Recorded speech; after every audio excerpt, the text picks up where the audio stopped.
La forêt des Lomes. Chapitre 4. Au loin, de la fumée s'échappait de la petite maison champignon, et dans l'air, on pouvait sentir une bonne odeur de soupe. Toute cette aventure avait donné très faim aux filles.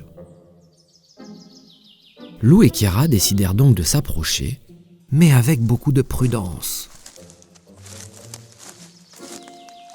Cachées dans les hautes herbes, elles commencèrent à progresser tout doucement à genoux. Alors que Kiara utilisait son bâton pour faire plier l'herbe devant elle, de petites sauterelles volaient ici et là. Une fois à 1 mètre du mur, Lou remarqua soudain une petite fenêtre en forme de hublot tout rond. Très vite, elles eurent toutes les deux l'idée d'utiliser une petite caisse en bois posée non loin de là, afin de monter dessus pour regarder ce qu'il se passait à l'intérieur de la maison champignon. Kiara poussa de toutes ses forces, et lorsque la caisse fut juste en dessous de la fenêtre, Lou monta dessus et regarda de ses grands yeux pour voir si maman était bien là. « Alors Lou, qu'est-ce que tu vois ?» demanda Kiara tout excitée. Après un instant, Lou lui répondit. « Eh bien, il y a une... » Quand soudain, une grosse tête de chat apparut à la fenêtre. Lou, surprise, recula d'un pas et déséquilibrée, tomba de la caisse où elle était perchée. Kiara lui vint tout de suite en aide. « Lou, ça va Lou ? Oui. Lou était tombée de haut. Heureusement pour elle, la chute n'avait pas été trop brutale. Depuis la fenêtre, le gros chat, lui, les regardait tranquillement en remuant la queue nonchalamment. Lou expliqua à Kiara qu'à l'intérieur de la maison, elle avait vu une grand-mère devant une grande marmite en train de préparer quelque chose à manger. Qui était-elle ? Et pourquoi avait-elle la tente de maman qui séchait sur son étendoir dehors ? Autant de questions qu'il fallait bien élucider. Kiara finit par proposer d'aller taper à sa porte et de lui parler. Lou acquiesça. Il fallait prendre ce risque, car maman n'était sans doute plus très loin. Mais dans leur dos, une voix de femme se fit soudain entendre. « Bonjour, mesdemoiselles. Si vous comptiez parler à Mamie Marmite, sachez qu'elle ne pourra pas vous répondre. Pour tout vous dire, elle est bien trop âgée, et elle ne parle plus beaucoup maintenant. » Les filles sursautèrent et se retournèrent pour voir d'où venait cette voix. Là, devant elles, se tenait une jeune femme, habillée d'un chemisier blanc et d'un tablier rouge à rayures. Elle avait de longs cheveux noirs bouclés qui lui descendaient jusque dans le bas du dos, et elle portait un panier rempli de champignons et d'herbes magiques. Kiara, très méfiante, leva son bâton vers elle et lui lança. « C'est qui, Mamie Marmite ? Et tu es qui, toi ? Si tu nous embêtes, je te tape, je te préviens. » De son côté, Lou resta figée à regarder la scène sans trop savoir comment réagir. Fallait-il s'échapper ? Après un instant, la jeune femme se mit à sourire. D'un geste doux, elle écarta un petit papillon bleu qui s'était posé sur son épaule, puis s'adressa à Lou et Kiara. « Laissez-moi me présenter. Mon nom est Marion. Et Mamie Marmite, que vous avez vue là, est ma grand-mère. Elle fait la cuisine dans notre maison champignon. D'ailleurs, elle vous plaît ? » Les petites filles, un peu interloquées, se regardèrent, puis firent un simple oui de la tête. Ah, et le gros chat que vous avez vu s'appelle Roby. Il n'est pas méchant, vous verrez. Et vous, qui êtes-vous ? Kiara et Lou expliquèrent leur histoire à Marion, qui les écouta attentivement. Puis, après une courte réflexion, elle leur proposa une chose. « Mais vous devez être affamés. Ça vous plairait de dîner avec nous ?» Les filles hochèrent la tête poliment, et Marion leur proposa de la suivre dans la maison. Elle utilisa une petite clé en or, puis ouvrit la porte en bois de chêne avant de laisser passer les filles. Bienvenue dans notre maison champignon. Après vous, je vous en prie. En pénétrant à l'intérieur, une très bonne odeur de soupe chatouilla à nouveau les narines de Lou et Kiara. C'était une jolie maison avec de petits objets multicolores posés un peu partout sur les étagères. Robbie, le gros charroux, s'était quant à lui installé sur le canapé du salon, près du feu, pendant que Mamie Marmite touillait avec sa spatule en bois un potage dont elle avait le secret. Marion lui présenta les filles, qui la saluèrent, et Mamie Marmite fit de même. Le repas était presque prêt. Mamie Marmite rajouta 2 couverts sur la table du salon, puis tout le monde s'installa. Une fois le service fait par Marion, les 2 petites filles se régalèrent d'une bonne salade de tomates et d'une délicieuse soupe aux ingrédients tenus secrets. Marion et Mamie Marmite rièrent de bon cœur en voyant les fillettes se jeter sur leurs assiettes et tout dévorer. Les pauvres, elles avaient eu très faim et ce dîner tombait vraiment à pic.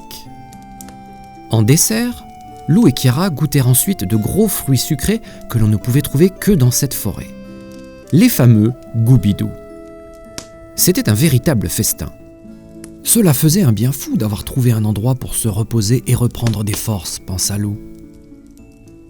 À cet instant, Kiara demanda alors à Marion d'où venait la toile de tente sur l'étendoir. Marion lui raconta qu'elle l'avait trouvée près de la rivière en contrebas. Elle était tombée là par une nuit d'orage. Elle avait donc décidé de la faire sécher ici, tout simplement. Ensuite, elle s'arrêta de parler, puis eut comme un déclic. Maintenant que j'y pense, Mamie Marmite m'a aussi dit qu'elle avait vu passer quelque chose de bizarre dans le ciel et qu'elle avait entendu une voix de dame qui criait dans la nuit. « C'est maman !» hurlèrent les filles qui ouvrirent leurs grands yeux. Marion n'en savait pas plus. Et comme Mamie Marmite venait juste de s'endormir près du feu, elle proposa de lui demander à son réveil. En attendant, Marion proposa à Lou et Kiara de l'accompagner pour une mission spéciale. La veille, sa grand-mère avait creusé une mare dans son petit jardin, près d'un bosquet de fleurs, et malheureusement, il n'y avait pas encore de poissons dedans. Nous pourrions aller en pêcher avec des épuisettes près de la rivière. Qu'en dites-vous ? Oh oui, Crièrent les filles en sautant de joie. Ni une ni deux. Marion prit les épuisettes dans un coffre, alors que Robbie ondulait entre les jambes des 3 filles tout en ronronnant. J'ai l'impression que Robbie va nous accompagner. En milieu d'après-midi, et après une petite marche, le groupe arriva près d'un cours d'eau longé de grands arbres verdoyants. L'eau était cristalline, et de ci de là, on pouvait apercevoir une multitude de petits poissons de toutes les couleurs. Lou et Kiara prirent leur épuisette et commencèrent à tenter d'en attraper un ou 2.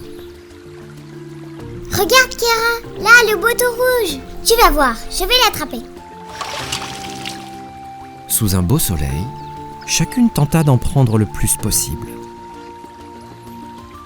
Marion, assise un peu en retrait, admirait le spectacle et applaudissait à chaque fois qu'une des filles ramenait un poisson dans le seau prévu à cet effet. Robbie, lui, de son côté, regardait à tour de rôle les coccinelles qui volaient autour de lui, puis Lou et Kiara qui batifolaient autour de l'eau. Soudain, Kiara hurla. « Waouh, j'ai attrapé quelque chose de bizarre !» Marion se pencha dans le seau et découvrit alors une grosse écrevisse jaune et orange. Elle n'en croyait pas ses yeux. C'était un spécimen très très rare. Il était temps de faire les comptes. Elles avaient attrapé 6 poissons et la fameuse écrevisse. Tout le monde était ravi de cette pêche. Mais à présent, il était grand temps de rentrer. En fin de journée, elles retournèrent à la maison Champignon et montrèrent tous ces beaux poissons à Mamie Marmite, qui fut très heureuse pour ce beau cadeau. Une fois toutes ensemble autour de la mare, elles plongèrent le seau dedans et les libérèrent enfin. Lou avait de son côté trouvé de magnifiques nénuphars et des plantes aquatiques de toute beauté. Elle les plaça délicatement dans la mare, puis elle se rappela qu'Arachne lui avait donné un sac de poussière de lumière. Alors, tout doucement, elle prit cette poudre magique et l'envoya à la surface de l'eau. L'effet fut immédiat. Les nénuphars devinrent encore plus beaux et colorés, et tous les poissons et l'écrevisse doublèrent de volume en un instant. « Bravo, Lou ! C'est magnifique !» dit Marion en l'applaudissant. Mamie Marmite fit un grand sourire aux filles et prit leurs petites mains pour bien les remercier. Elle était d'une infinie gentillesse et les filles l'adoraient déjà. Après cet instant de grâce, Marion finit par demander à sa grand-mère de raconter ce qu'elle avait vu dans le ciel cette fameuse nuit d'orage. Mamie Marmite partit dans la maison pour revenir avec son journal de bord où elle écrivait chaque jour. Lou le prit alors et se mit à lire la page 31. Mamie Marmite avait bien vu passer dans le ciel une forme étrange et avait entendu les cris d'une dame. Et même si elle n'avait plus de très bons yeux, elle pouvait le certifier. Elle l'avait vu atterrir au sommet de la plus grande montagne de la région, le mont Sigura. C'était une montagne enneigée, et on pouvait l'atteindre d'ici en descendant le cours de la rivière. Depuis le jardin fleuri de la maison Champignon, tout le monde regarda au loin et contempla le fameux pic où la maman des filles devait forcément se trouver. Ça y est, Lou et Chiara allaient toucher au but et enfin revoir leur maman chérie. Mais avant cela, il fallait absolument trouver un bateau pour pouvoir descendre la rivière et rejoindre le mont Sigura. « Mais on n'a pas de bateau, nous !» dit Lou. Marion la rassura tout de suite, car par chance, leur famille possédait un petit canoë avec 2 rames. Il était là, attaché au bord de la rivière, et à vrai dire, il ne servait pas beaucoup.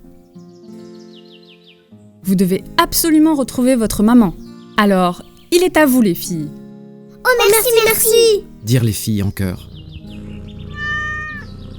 1 heure plus tard, une fois au bord de l'eau, les filles caressèrent une dernière fois Roby. Puis, avec un pincement au cœur, elles dirent au revoir à Marion et Mamie Marmite avant de monter dans l'embarcation. Alors que le canoë s'éloignait, Marion prit l'épaule de Mamie Marmite, qui versa une petite larme qui se perdit dans la rivière. Également tristes de les quitter, Lou et Chiara leur firent alors de grands au revoir. « On ne vous oubliera jamais », pensèrent-elles. Le canoë fut alors emporté par le courant pour finalement se diriger vers le mont Sigura, qui de son pic blanc tutoyait les cieux. Chiara se mit alors debout et en regardant cette grande montagne, elle hurla. « En route pour des nouvelles aventures !»